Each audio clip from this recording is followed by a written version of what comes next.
Hi guys, this is Connie, back for another episode of Connie Reads Another Fine Myth. We are almost at the end. I don't know what's going to happen, but we'll figure it out together. This is chapter 23. Since prehistoric man, no battle has ever gone as planned. And it's a quote by D. Gramey. I might have to actually ask you for how to say that. I don't get the reference. Mustachio's here because he's sick today. The quote's by D, and the last name's Graeme. Anywho, yeah, I don't know either. That's okay. I feel bad because I missed the references. This book is from the 70s, so it happens. We crouched in a grove of small trees on a knoll overlooking the inn, studying our target. The inn was as Quigley had described it, an isolated two-story building with an attached stable squatting by a road overgrown with weeds. If Istvan was relying on transients to support his business, he was in trouble. Except we knew he was doing no such thing. He was mustering his strength to take over the dimensions, and the isolated inn was a perfect base for him to work from. "Are you sure there are no wards?" Oz whispered. He addressed this question to Tonda. She, in turn, shot me a glance. I gave a small nod of my head.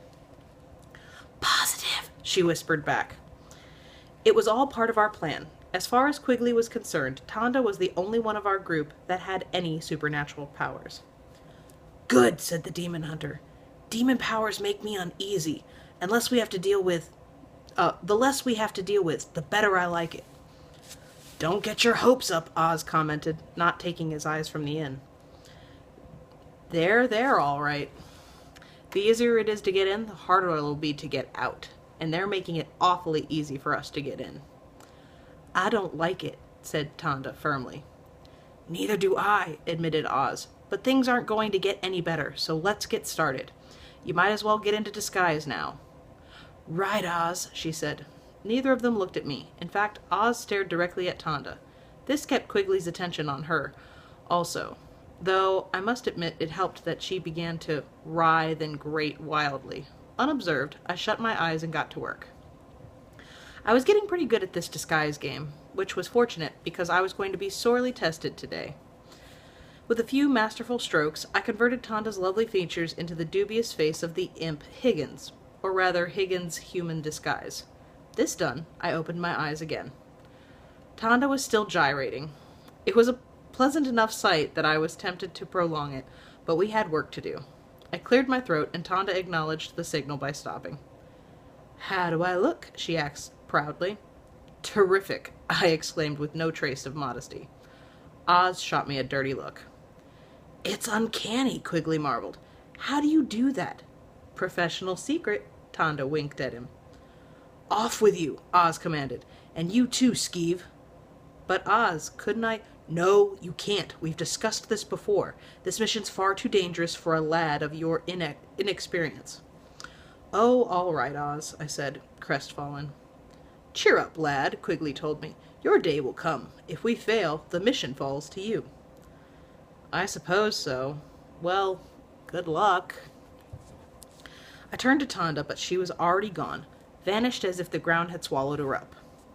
"I say," exclaimed Quigley, "she does move quietly, doesn't she?" "I told you she could handle herself," Oz said proudly. "Now it's your turn, Skeeve." "Right, Oz." I turned to the dragon. "Stay here, Gleep. I'll be back soon, and until then, you do what Oz says. Understand?" "Gleep," said the dragon, cocking his head. For a minute, I thought he was going to ruin everything, but then he turned and slunk to Oz's side and stood there, regarding me with mournful blue eyes. Everything was ready.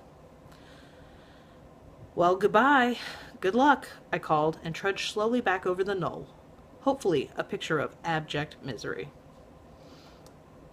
Once out of sight, however, I turned and began to sprint as fast as I could toward in a wide circle around the inn.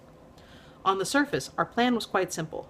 Oz and Quigley were to give Tonda enough time to circle around the inn and enter it over the stable roof. Then they were to boldly enter the front door. Supposedly this would create a diversion, allowing Tanda to attack Istvan magically from the rear. I was wait safely on the knoll until the affair was settled. In actuality, our plan was a bit more complex. Unbeknownst to Quigley, I was also supposed to circle the inn and find a covert entrance. Then, at the appropriate moment, Tanda and I would create a magical diversion, allowing Oz to use the secret weapon he had acquired on Deva. A gully blocked my path.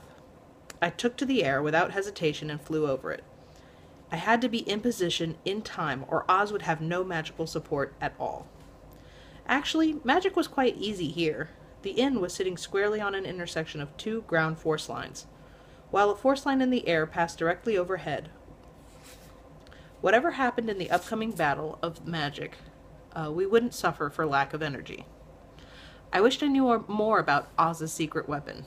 He had been doggedly mysterious about it, and neither Tanda nor I had been able to pry any information out of him. He had said it had to be used at close range. He had said it couldn't be used while Istvan was watching him. He had said it was our only hope to beat Istvan. He had said it was supposed to be a surprise. Terrific. Maybe when all this was over, I would find a mentor who wouldn't have a sense of humor. I slowed my pace. I was coming to the back of the inn now. The brush had grown right up to the wall, which made my approach easy. I paused and checked for wards again. Nothing. Trying to force Oz's easy-in, hard-out prophecy to my mind, I scanned the upper windows. None of them were open, so I chose the nearest one and levitated to it. Hovering there, I cautiously pushed, then pulled at the frame. Locked. Hurriedly, I pulled myself along the wall with my hands to the next window. Also locked. It occurred to me it would be ironic if, after all our magical preparations, we were stopped by something as mundane as a locked window. To my relief, the next window yielded to my pressure, and in a moment I was standing inside the inn, trying to get my heartbeat under control. The room I was in was furnished but vacant. Judging from the dust on the bed, it had been vacant for some time. I wondered for a moment where demons slept, if they slept at all, then forced the question from my mind. Time was running out, and I wasn't in position yet. I darted silently across the room and tried the door. Unlocked! Getting down on my hands and knees, I eased the door open and crawled through, pushing it shut behind me. After studying the inn's interior so often in Quigley's dirt sketches, it seemed strange to actually be here. I was on the long side of an L-shaped mezzanine, which gave access to the upper story rooms. Peering through the bars of the railing that lined the mezzanine, I could look down into the inn proper. There were 3 people currently occupying a table below. I recognized the disguised features of Higgins and Brockhurst as 2 of them. The third was sitting hunched with his back to me, and I couldn't make out his face. I was debating shifting to another position to get a better view, when a 4th figure entered bearing an enormous tray with a huge jug of wine on it, as well as an assortment of dirty flagons. "This round's on the house, boys," the figure chortled merrily. "Have one on old Istvan." Istvan!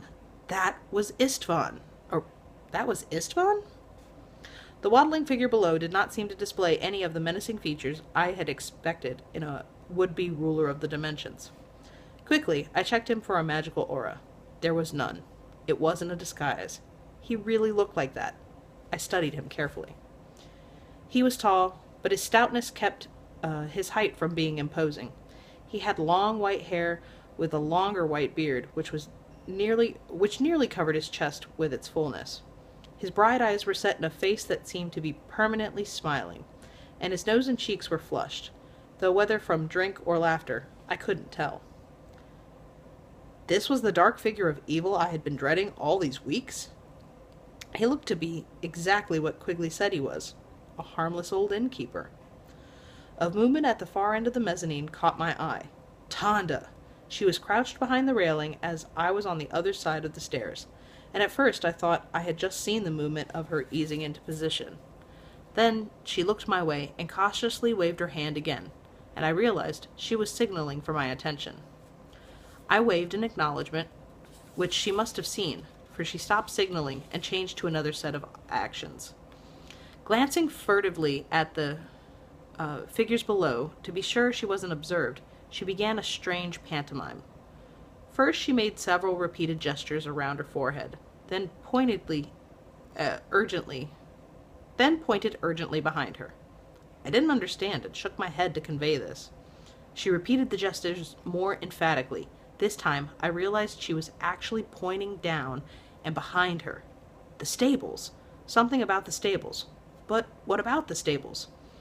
I considered her first gesture again. She appeared to be stabbing herself in the forehead. Something had hit her in the stables. She had killed something in the stables? I shook my head again. She bared her teeth at me and frustration. Innkeep. I jumped a foot at the bellow. Oz and Quigley had just walked through the door. Whatever Tonda was trying to tell me would just have to wait. Our attack had begun. 2 flagons of your best wine, and send someone to see my unicorn. Oz was doing all the talking, of course. It had been agreed that he would take the lead in the conversation. Quigley hadn't been too happy about that, but in the end had considered to speaking only when absolutely necessary.